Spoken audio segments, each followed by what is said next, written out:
Howdy folks, this is going to be a lesson on preferences. I'm going to keep this pretty short and I'm not going to go over all of them, I'm just going to go over specific ones that could be of interest. First thing I'll mention is if you need accessibility settings and you don't like the size that Blender has most of their panels in, you do have the option, if, for example, okay, there we go. If you're outside of the preferences window and you're hovering over a viewport, if you press Control and middle click, drag up and down, you can real-time change the size of things. But if you want to change it on like a more global setting, your options are here. So you have like your viewport settings, your gizmo size you could increase, general stuff you could increase, so I'll just mention that. Skipping over a few of these things, because especially as modelers, you're not really going to care about most of this stuff.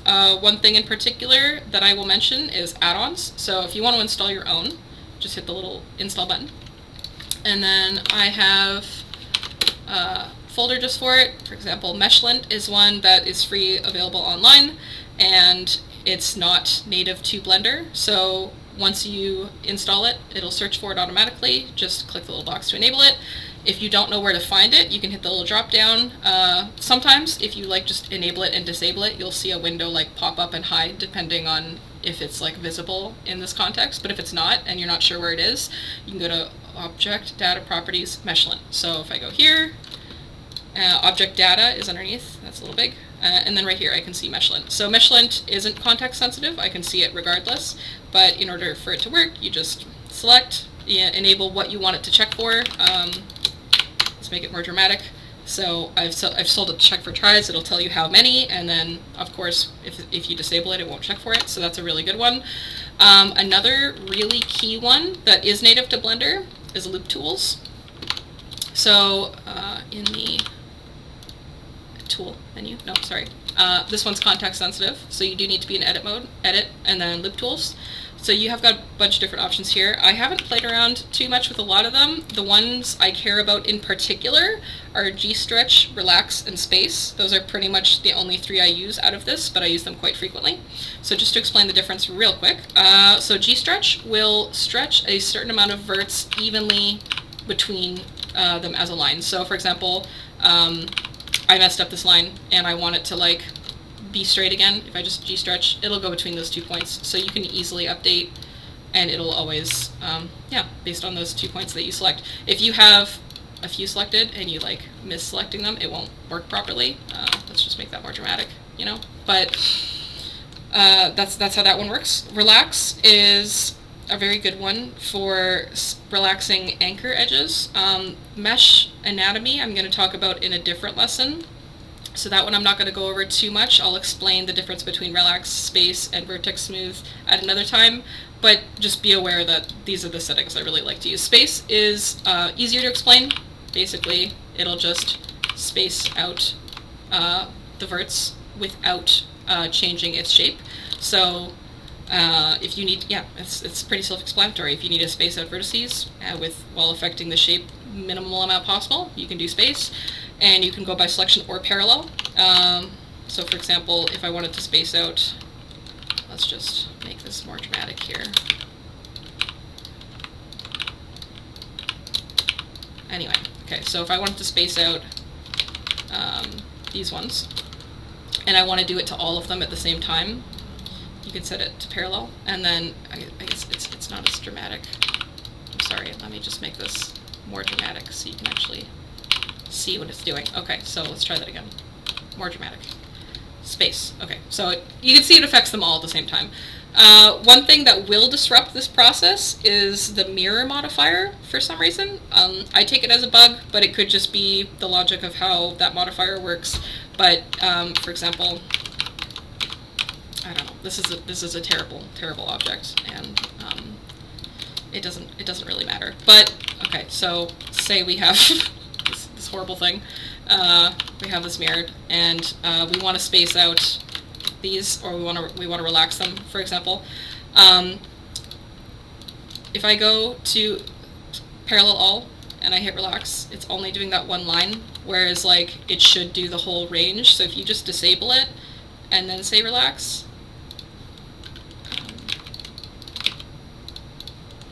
this object's pretty terrible. So I'm not surprised it's not working, but okay, this is a pretty terrible object. Anyway, point is, let's just, okay, I'm determined. Hang on, I'm determined. Let's intentionally just mess this up real quick, because I wanna know. Okay, so, alright, there we go.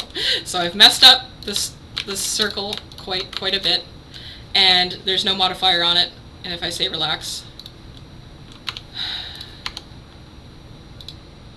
excuse me, okay, alright, first of all, make sure you have it actually set.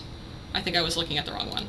Yeah, okay, oh my god, alright, there we go. So, make sure it's set, obviously, and if you want to increase your iterations, like if one's not very strong, you can keep going with a stronger iteration, and then to re-show my point, hopefully, if I put the mirror back on, it was just working, and now if I click, it's not going to work across all of them anymore.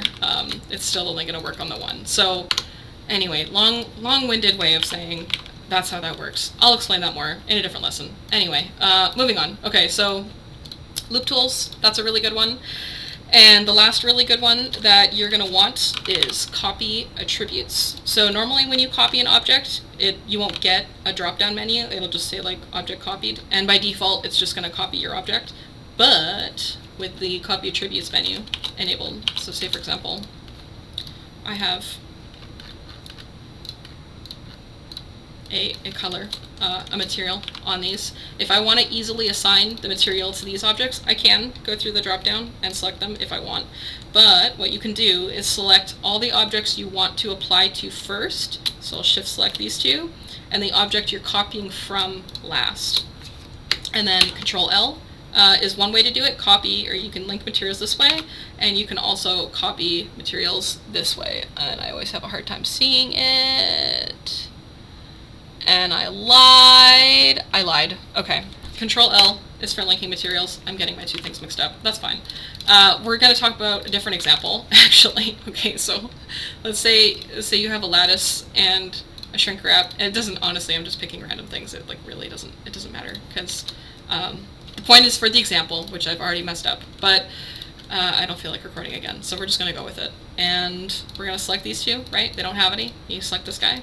If you copy modifiers, and now I select this, now they have those modifiers. So even if it has different settings, like for example, this one has, we'll put a solidify of, you know, whatever amount, it doesn't really matter. We'll say, you know, it's got a solidify. And this one also has a solidify, and it's set differently.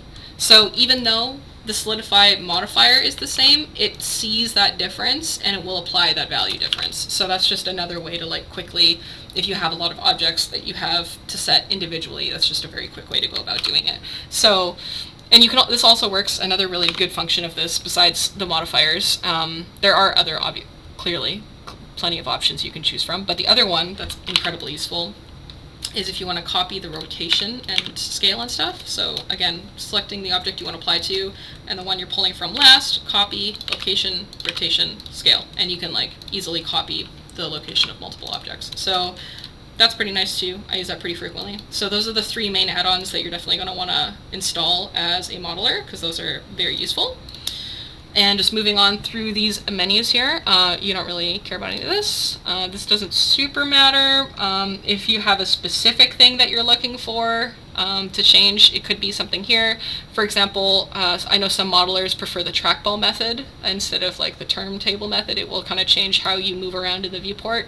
I think it's more for if you're using like a pen while you're modeling. That's not something I ever use, but I just want you to be aware that's technically an option you can choose if you don't like the way Blender moves around in the viewport.